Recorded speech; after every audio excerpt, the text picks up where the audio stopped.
जय श्री कृष्ण। ओम नमो भगवते वासुदेवाय। नमस्कार दोस्तों, स्वागत है आप सभी का हमारे चैनल भक्ति ज्ञान में। दोस्तों, आज मैं आपको माघ मास शुक्ल एकादशी जया एकादशी व्रत की कथा और महत्व सुना रहा हूँ। धर्मराज युधिष्ठिर बोले, भगवान आपने माघ मास के कृष्ण पक्ष की षटतिला एकादशी का अत्यंत सुंदर वर्णन किया। अब आप कृपा करके माघ शुक्ला एकादशी का क्या नाम है, इस व्रत की विधि और उस दिन कौन से देवता का पूजन किया जाता है, विस्तार पूर्वक कहिए। श्री कृष्ण भगवान कृपा पूर्वक बोले, हे राजन, इस एकादशी का नाम जया है। इसका व्रत करने से मनुष्य ब्रह्म हत्या आदि पापों से छूटकर स्वर्ग की प्राप्ति करता है।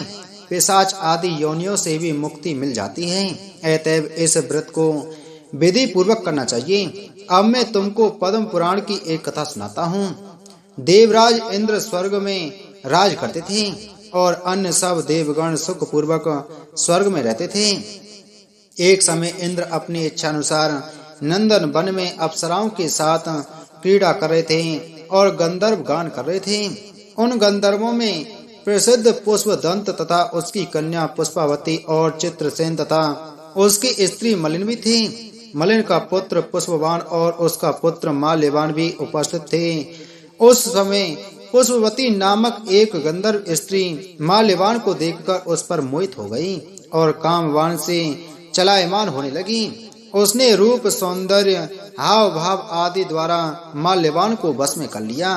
पुष्पवती की सुंदरता को देखकर माल्यवान भी उसके ऊपर मोहित हो गया। अतः ये दोनों कामदेव के वश में हो गई। किंतु फिर भी इंद्र के बुलाने पर नित्य गान के लिए जाना पड़ा और अप्सराओं के साथ गाना शुरू किया। परंतु कामदेव के प्रभाव से उनका मन न लगा और अशुद्ध गायन करने लगी। इनकी भाव भंगिमाओं को देखकर इंद्र ने इनके प्रेम को समझ लिया और इसमें अपना अपमान समझ इन्हें साफ दे दिया कि तुम स्त्री पुरुष के रूप में मृत्यु लोक में जाकर पिशाच का रूप धारण करो और अपने कर्मों का फल भोगो। इंद्र का श्राप सुनकर ये दोनों अत्यंत दुखी हुए और हिमाचल पर्वत पर पिशाच बनकर अपना जीवन व्यतीत करने लगे। रात दिन में उन्हें एक क्षण भी निंदा नहीं आती थी। उस स्थान पर अत्यंत सर्दी थी। उनके दांत सर्दी से कटकटा रहे थे।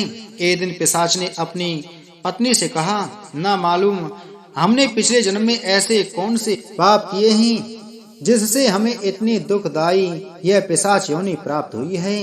देव योग से एक दिन माघ मास के शुक्ल पक्ष की जया नाम की एकादशी आई।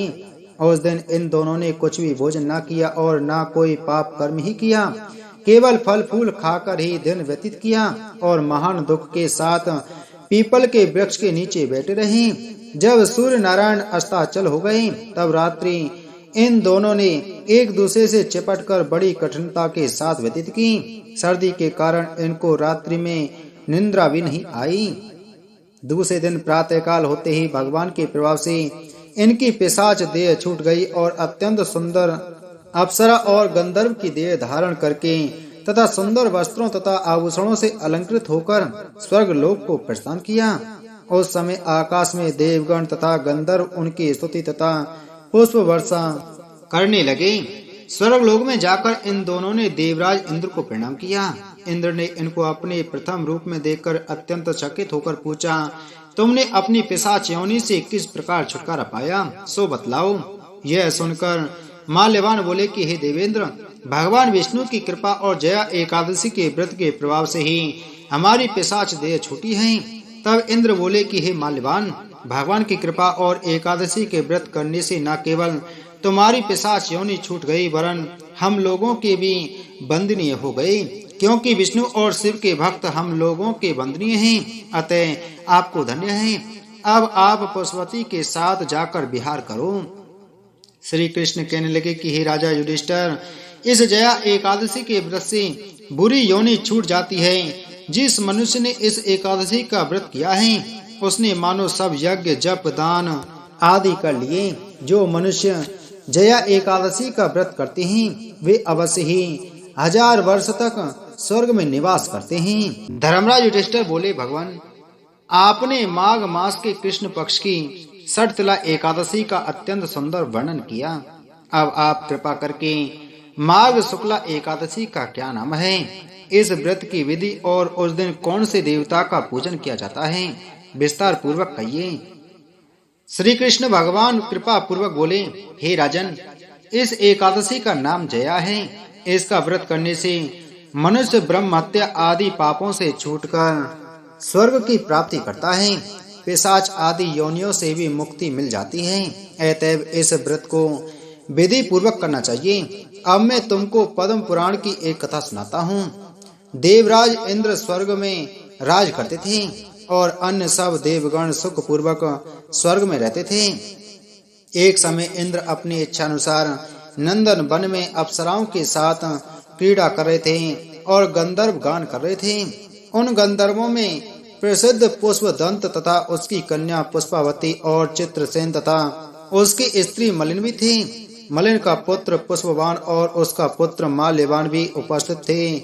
उस समय पुष्पवती नामक एक गंधर्व स्त्री माल्यवान को देखकर उस पर मोहित हो गई और कामवान से चलायमान होने लगी। उसने रूप, सौंदर्य, हाव भाव आदि द्वारा माल्यवान को वश में कर लिया। पुष्पवती की सुंदरता को देखकर माल्यवान भी उसके ऊपर मोहित हो गया। अतः ये दोनों कामदेव के वश में हो गई। किंतु फिर भी इंद्र के बुलाने पर नित्य गान के लिए जाना पड़ा और अप्सराओं के साथ गाना शुरू किया। परंतु कामदेव के प्रभाव से उनका मन न लगा और अशुद्ध गायन करने लगी। इनकी भाव भंगिमाओं को देखकर इंद्र ने इनके प्रेम को समझ लिया और इसमें अपना अपमान समझ इन्हें साफ दे दिया कि तुम स्त्री पुरुष के रूप में मृत्यु लोक में जाकर पिशाच का रूप धारण करो और अपने कर्मों का फल भोगो। इंद्र का श्राप सुनकर ये दोनों अत्यंत दुखी हुए और हिमाचल पर्वत पर पिशाच बनकर अपना जीवन व्यतीत करने लगे। रात दिन में उन्हें एक क्षण भी निंदा नहीं आती थी। उस स्थान पर अत्यंत सर्दी थी। उनके दांत सर्दी से कटकटा रहे थे। एक दिन पिशाच ने अपनी पत्नी से कहा, न मालूम हमने पिछले जन्म में ऐसे कौन से पाप किए हैं जिससे हमें इतनी दुखदायी यह पिशाच योनि प्राप्त हुई है। देव योग से एक दिन माघ मास के शुक्ल पक्ष की जया नाम की एकादशी आई। उस दिन इन दोनों ने कुछ भी भोजन न किया और न कोई पाप कर्म ही किया। केवल फल फूल खाकर ही दिन व्यतीत किया और महान दुख के साथ पीपल के वृक्ष के नीचे बैठे रहे।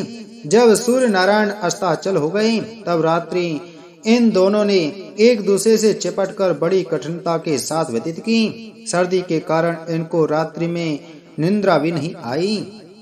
दूसरे दिन प्रातःकाल होते ही भगवान के प्रभाव से इनकी पिशाच देह छूट गई और अत्यंत सुंदर अप्सरा और गंधर्व की देह धारण करके तथा सुंदर वस्त्रों तथा आभूषणों से अलंकृत होकर स्वर्ग लोक को प्रस्थान किया। उस समय आकाश में देवगण तथा गंधर्व उनकी स्तुति तथा पुष्प वर्षा करने लगे। स्वर्ग लोक में जाकर इन दोनों ने देवराज इंद्र को प्रणाम किया। इंद्र ने इनको अपने प्रथम रूप में देखकर अत्यंत चकित होकर पूछा, तुमने अपनी पिशाच योनि से किस प्रकार छुटकारा पाया, सो बतलाओ। यह सुनकर माल्यवान बोले कि हे देवेंद्र, भगवान विष्णु की कृपा और जया एकादशी के व्रत के प्रभाव से ही हमारी पिशाच देह छूटी है।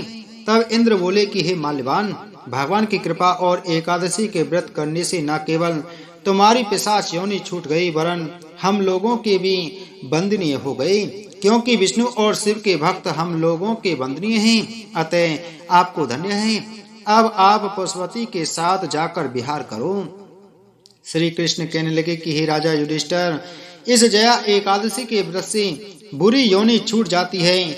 जिस मनुष्य ने इस एकादशी का व्रत किया है उसने मानो सब यज्ञ जप दान आदि कर लिए। जो मनुष्य जया एकादशी का व्रत करते हैं वे अवश्य ही 1000 वर्ष तक स्वर्ग में निवास करते हैं।